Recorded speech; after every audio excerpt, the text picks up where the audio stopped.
I've been in this industry for 35 years, and I can tell you now, there are some countries and some sectors where it is impossible, not difficult, impossible to do business without paying bribes. And it's getting worse. You've got the Chinese coming in, the Indians, the Russians. Do you think they give a hoot about ethics and bribery? If you really want to implement this across every company in the West, you'd better be prepared to lose all of your business in some countries and a lot of it elsewhere, at least in the short term.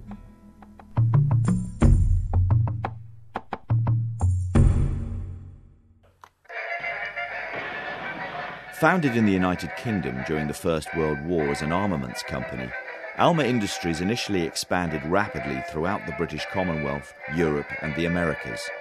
It was a true conglomerate, embracing industries as diverse as mining, construction, chemicals, banking, food production and transport and communications. Surviving the Great Depression through sheer size, it gained further success during the Second World War, supplying the Allied armies and fulfilling vast contracts for humanitarian relief in devastated countries at the conclusion of the conflict. But its real glory years were to come in the post-war boom of the 1950s and 1960s, when surging economic activity and huge government budgets combined with closed markets and cosy relationships to treble the group's profits by 1971. I don't think anybody ever talked about business ethics in those days. Ethics was something which you might have studied had you been one of those bright chaps, going to university. You went out selling for the company and it was your job to get the business in. And that was all about relationships, especially in the Third World, where these chaps were expected to be looked after. And it was your job to look after them. There was no way you'd succeed otherwise. But the winds of change blowing through the world weren't just political, but legal and social as well. And companies like Alma, which had hitherto enjoyed free rein to conduct business much as they wished, now found themselves constrained by the beginnings of a new global anti-corruption movement. In the 1970s and into the 1980s, you start to see an explosion in mass electronic communication, notably television. And you start to see swelling levels of public anger at some of the excesses of the system. You buy this billion-dollar bridge, aircraft program, container port from me with the scant resources of your desperately poor country, which have probably been borrowed anyway from an international bank at terrible rates of interest, and which your population will be paying off until the end of time. And as a reward, we will siphon off some of that borrowed cash you pay us into your Swiss bank account for your retirement fund. Some of it would be comical if it wasn't so tragic. Arctic uniforms for the soldiers of tropical nations, warships for landlocked countries, unfinished bridges, roads to nowhere, that sort of thing. So you start to see activism. You see NGOs being formed. You see international treaties and national legislation. You have the Foreign Corrupt Practices Act in the United States, which for the first time anywhere makes it a criminal offence for an executive in a corporation to bribe a foreign government official. You have the formation in 1993 of Transparency International, the transnational anti-corruption NGO, which hugely raises the profile of these issues. In 1997, you have the OECD Convention for Combating Bribery of Foreign Government Officials in Business Transactions, which requires member states to pass legislation similar to the Foreign Corrupt Practices Act. Now, all of these things are ratcheting up the pressure on companies like Alma Industries to refrain from corrupt practices, to basically change the way they do business. But if the permissive environment in which Alma had always operated was changing, change came more slowly to the company itself. Alex Mulcahy is the former Alma Industries executive who left the company as a direct consequence of what he believed were its illegal activities. As a former sales manager in the industrial equipment division, he has vivid memories of the practices followed in the field during the 1990s and early 2000s. No, it didn't disappear, it just became less obvious. Whereas before it had been almost amateurish, you know, suitcases full of cash, brown envelopes. And that was because it was allowed to be. There was no need to hide it. It was cash deductible, for Christ's sake. But now it had a veneer of professionalism about it, if I can put it that way. What do you mean? A Russian guy I know once told me the rules of corruption, but they can't have been Russian rules, because I already knew them. Never write in an email what you can say on the phone. Never say on the phone what you can say in a meeting. Never say in a meeting what you can imply with the change in a look of your eyes. As far as the operations were concerned, it all became more indirect. So typically, there would be an agent, some guy who was ostensibly there to show you the ropes, guide you through the local customs and regulations, fix contacts and meetings. But his real raison d'etre was to pay the bribes. So he would invoice you for his genuine services plus whatever he had to pay on top. Though obviously not stated on the invoice. So you would pay him, he would pay them. Typically all done through offshore bank accounts. You would know when a payment had been made because a problem you were experiencing would disappear. I mean, typically in these negotiations, there are a lot of obstacles to be overcome. You know, you need a letter from this ministry, or you need to get a meeting with that ministry, and you'd be trying for weeks, maybe months, and then suddenly the letter's there, or, yes, you can meet tomorrow, and then you'd know. Except, of course, you didn't know, technically. In the late 2000s, the bribery scandal engulfing the German engineering giant Siemens made global headlines. Siemens executives had been caught out systematically bribing government officials in Nigeria, Russia, Indonesia, and many other countries in return for the award of lucrative contracts. They were fined over $1 billion. And with the announcement in 2010 of the UK government's new anti-bribery strategy and the passage in that year of a new Bribery Act, many inside Alma Industries feared that the writing was on the wall. The UK's Bribery Act of 2010 did all it was supposed to do under the OECD Convention. Most notably, it made it a criminal offence for any public official or executive of a private corporation to offer, give, solicit, receive, both directly and indirectly, anything of value in exchange for favourable treatment. But, more importantly, it went on to create a new public offence, that of failing to prevent bribery. Now, this is an interesting one, I think, because it shows a degree of understanding by the legislators about how a criminal offence is likely to occur within a corporation. It is notoriously difficult to convict corporations of serious criminal offences. The acts themselves are usually undertaken by individuals way down the food chain, a long way from head office. Now, their actions are immediately denied on the grounds that, well, legally, they were acting outside of their authority, and that their actions therefore don't bind or implicate the company. In extreme circumstances, this can lead to the creation of corporations which are essentially crimogenic. Targets are set and communicated to employees which are impossible to meet, except by engaging in illegal behaviour. If targets are met and nothing comes to light, all well and good. If illegal behaviour is found out, the management denies knowledge and the employee is hung out to dry.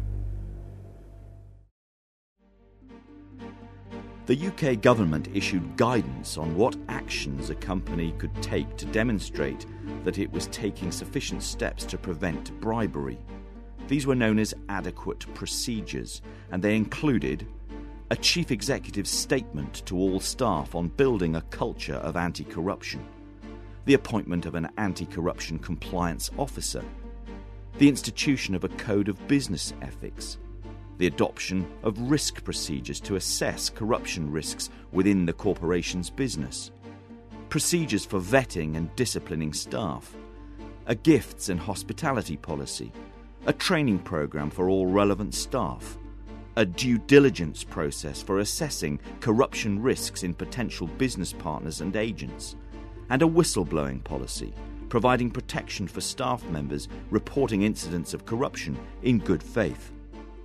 The Alma board and its then chief executive, Philip Meynell, set about putting the necessary compliance structure in place.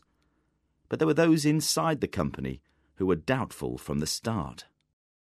I think what was missing for me right from the get-go was even any hint of soul-searching. You know, anyone who worked in the company was aware that this would entail a major change in the way that business was done in certain countries. But, you know, there was no debate about that at all in Alma. Suddenly this programme was announced with a fanfare, and there were posters all over the place about core values and a training session that all the staff had to attend, and all this stuff. And I know I wasn't the only one who was thinking, how's this all going to play out in practice in Nigeria or Indonesia or Bizan? It was ridiculous. That's the only word for it. You had grown men in T-shirts saying zero tolerance, listening to a 28-year-old consultant going on about the evils of corruption, when they knew that money was being paid to win contracts. You want to talk to me about corruption?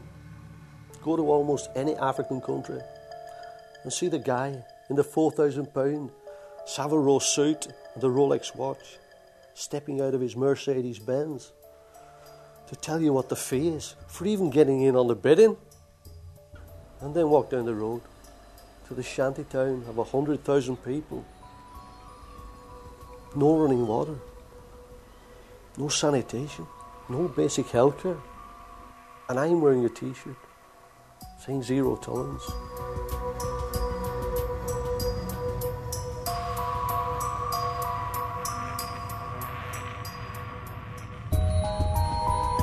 The new compliance requirements came at a difficult time for Alma Industries. Emerging from the biggest global recession since the 1930s, the company was fighting hard to regain lost revenues and defend its market share against increasingly voracious competitors, particularly companies from the emerging economic superpowers of China and India. Chief Executive Meynell and the board were under huge pressure to hit aggressive earnings targets being demanded by investors and pension funds desperate to maximise the value of their returns. Revenue, revenue, revenue, revenue. Growth, growth, growth, growth. The pressure is relentless. And remember, Alma Industries is not some Google or Microsoft where the money just appears in your bank account because of some killer app invented by an 18-year-old 15 years ago. It's a big, old company with 100,000 employees, with factories and furnaces and production lines costing millions, hundreds of millions each year. It makes things, and it has to be able to sell those things anywhere and to anyone who will buy them. I think Philip Meynell and the board can be viewed as rather unfortunate figures. They're judged solely on the financial returns they make for their investors, so they know they must increase profits. Yet here they are having to do something which they know will almost certainly, in the short term at least, reduce profits. And remember, the shareholders aren't subject to this duty to prevent bribery. No one's going to investigate and charge them if it's discovered that they sold their investments in a company that earned less than it might have done because it refused to pay bribes.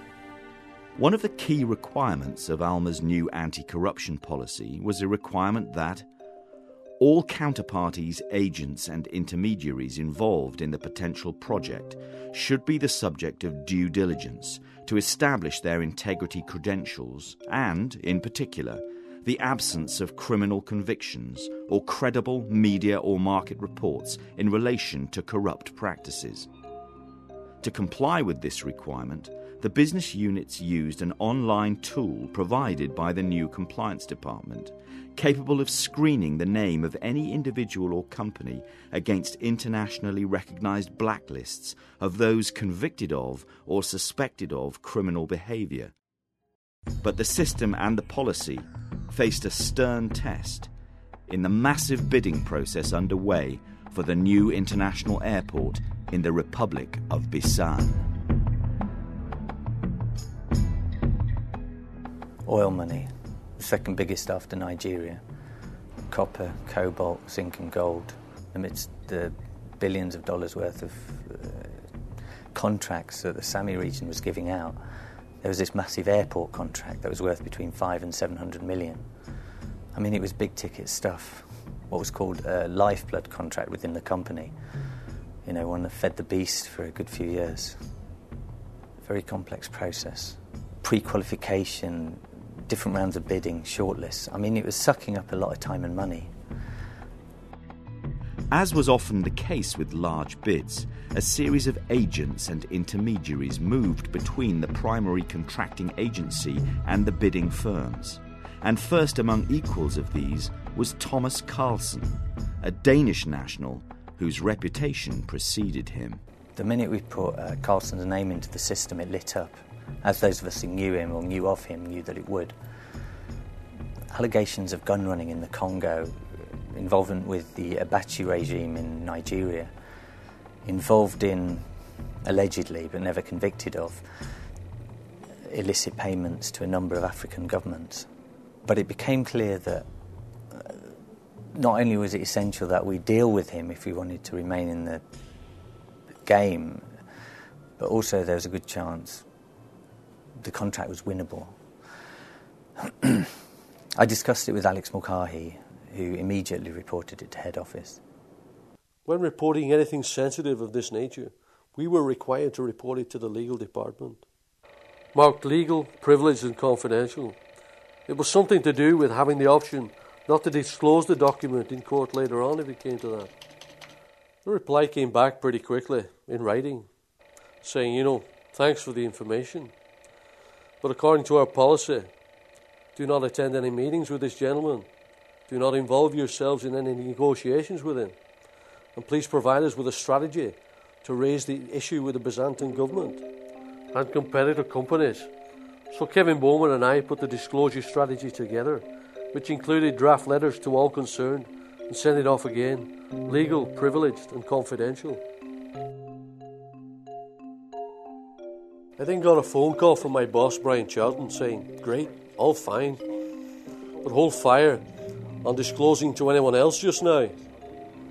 And in the first initial instance, go into the ministry and tell them orally in a meeting. And I said, what about the letter? Shouldn't we be making some sort of record of this? And he said, look, this has come from Paul Hunter, who was his boss, my boss's boss, and a very powerful man within the company. So we attended the meeting with the ministry, and they listened and looked concerned and told us they would investigate the matter, would unofficially put a hold on the procurement process. Very quickly after that, it was within a matter of days, we were approached by a local lawyer, David and Kroner, who was the authorised officer for Portbeam Limited, offering effectively the same services that Carlsen would have provided. We checked with the ministry, and they said indeed he was known to them and approved by them. So, on paper at least, Carlsen was out of the picture, and we were going to be dealing with Kroner and Portbeam. But Alex Mulcahy and some others on the team didn't believe it. They couldn't see how a mere partner in a local law firm, hitherto unknown in the industry and with no known record of participation in contracts and negotiations of this size, could suddenly be catapulted into the bidding framework. They were already familiar with the murky world of shell companies, offshore bank accounts and hidden agreements whereby individuals or companies would act as fronts for players who were prohibited from participation in a transaction. And Mulcahy smelt a rat. So he emailed his boss, Brian Charlton, in London. I sent this famous email outlining suspicions that Portbeam and Kroner were in fact Thomas Carlsen by another name. And I then got this stinging phone call saying, why are you putting all this in writing? What evidence do you have? The next thing, I was called to a meeting in London. You know, right away, get on a plane. And in that meeting was my boss and his boss, Paul Hunter. They produced an ownership chart for Port Beam showing Uncrona as the ultimate beneficial owner. And they kept coming back to this question: what evidence do you have that Port Beam isn't owned by Uncrona? And I said, you're asking the wrong question. It isn't what evidence do I have that Port Beam isn't owned by Uncrona. It's, do we have, or as a responsible company, could we get some evidence that it is controlled and owned by someone else? But it was obvious they had already made the decision to proceed. And I remember as the meeting closed, Hunter saying, don't bring me problems, bring me solutions. I called the compliance hotline and got an automated response to leave my number, Your call is important to us. which I did not do. I then got a call from Kevin Bowman telling me that he'd been instructed to proceed direct by Brian Charlton. And you know, what should he do? I knew that was it. And I said, Kevin, you must do what you think is right. And the rest of it, we all know. With Alex Mulcahy out of the way, Kevin Bowman was made acting manager on the project, which, with David Uncrona and Portbeam Limited as consultants, moved swiftly to a Bisan government decision in favour of Alma Industries and the award of an $800 million contract for the building of Ambande International Airport. Paul Hunter and Brian Charlton received bonuses of £500,000 and £200,000 respectively.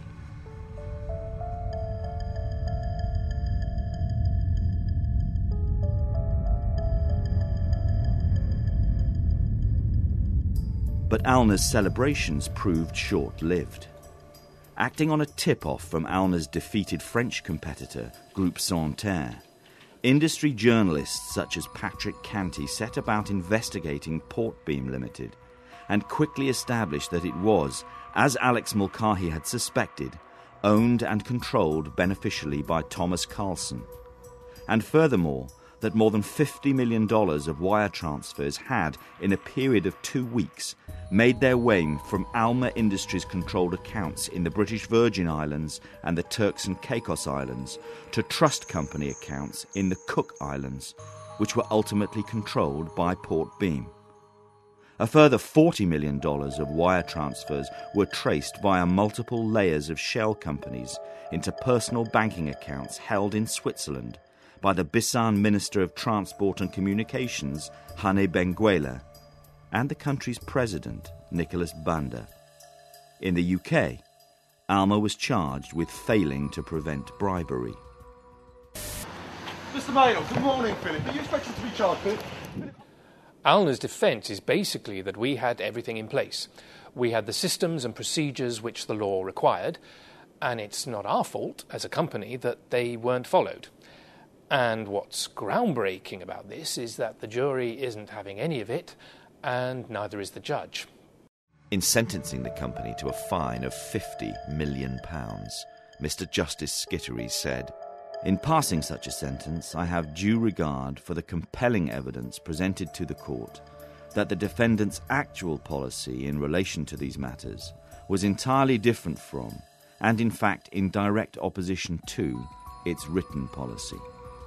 The silent encouragement given to those who would pay bribes in the company's name, the failure to support those members of staff who were trying to observe the written policy, the use of authority to compel subordinates to undertake the tasks necessary for the execution of the illegal payments in unwritten, unrecorded and unattributed instructions constituted a deception of the very worst kind. Settlement of FCPA litigation in the United States cost the company another $90 million.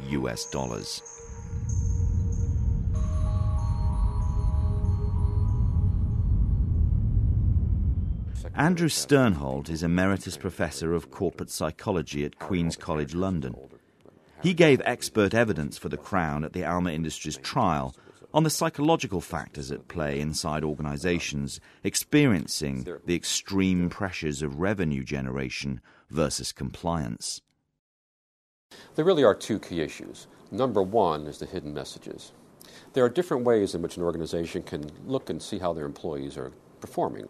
Now, if you look here at this chart I have here on the wall, now, if an employee ignores the rules and misses their targets, well, you fire them. There's no question about that. Now, if an employee exceeds their targets and observes the rules, well, then you reward them and promote them. If an employee misses their targets and observes the rules, well, you can coach them and see if they can make things better. No problem there. But what do you do if an employee exceeds their targets but ignores the rules? Well, that's a dog whistle message that people are really going to pick up on. The propensity for human beings to follow orders, even when this means committing obviously unethical acts, was most famously demonstrated by the American psychologist Stanley Milgram, who required his unsuspecting subjects to administer what they believed were increasingly severe electric shocks to fellow subjects who appeared to fail to answer simple questions correctly, but who were in fact actors who had been instructed to feign pain and injury.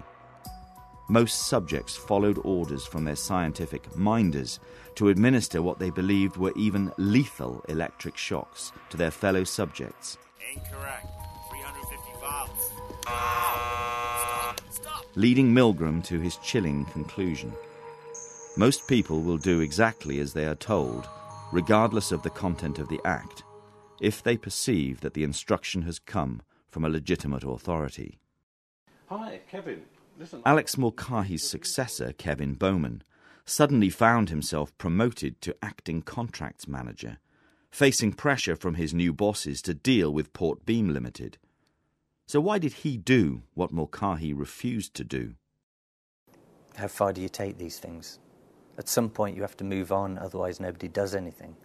We're all just arguing with each other. The issue had been raised with head office by Alex Mulcahy, and the head office decision was there was no evidence linking Port Beam with Carlson. So you have to go ahead and deal with them. And that's what I did. Did you believe that Port Beam and David and Cronin were completely independent and had nothing at all to do with Thomas Carlson?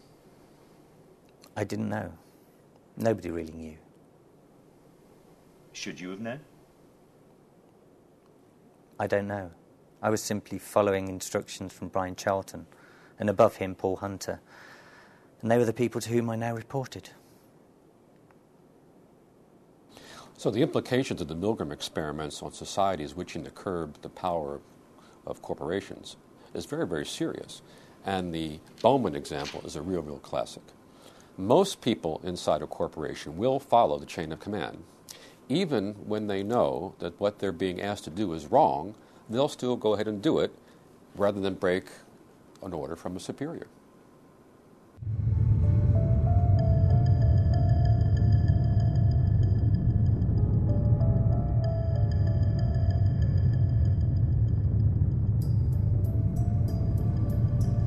Paul, over here.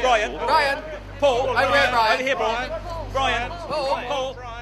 Both Alex Mulcahy's bosses, Brian Charlton and Paul Hunter, were convicted of bribery and sentenced to 5 years in prison, as was Kevin Bowman, who received a sentence of 2 years. But attempts to bring prosecutions against Chief Executive Meynell and other members of the board foundered because there simply wasn't any evidence that they had known what was going on or that they had connived with it, nor that they had been negligent in attempts to put proper systems and procedures in place. So what lessons can be learned from the Alma Industries case? A key lesson learned of the Alma Industries tale is the importance of sorting out the compliance function. The compliance office hadn't got up to speed yet. It was still focused on policy and training, not on transactions and real-time guidance. They had a hotline that wasn't used.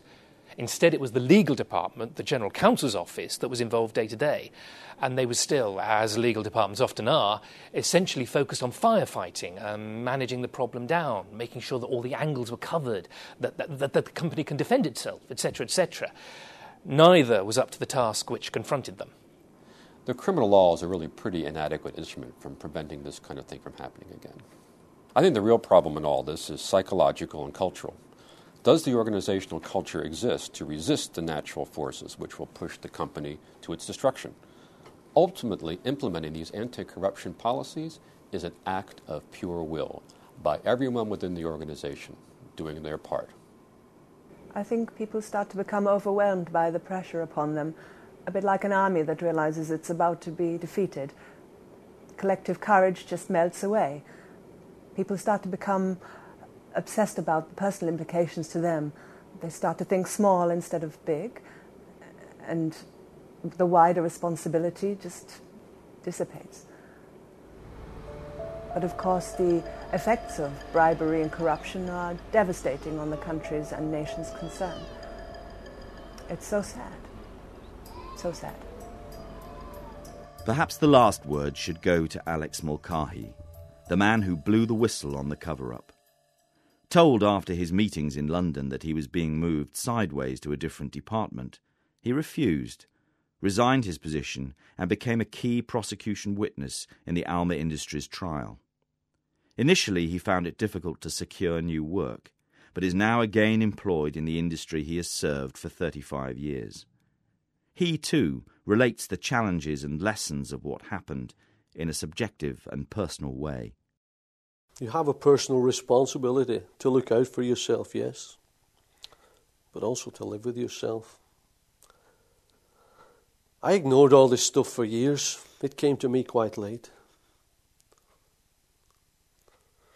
You know, what the hell am I doing and for whom?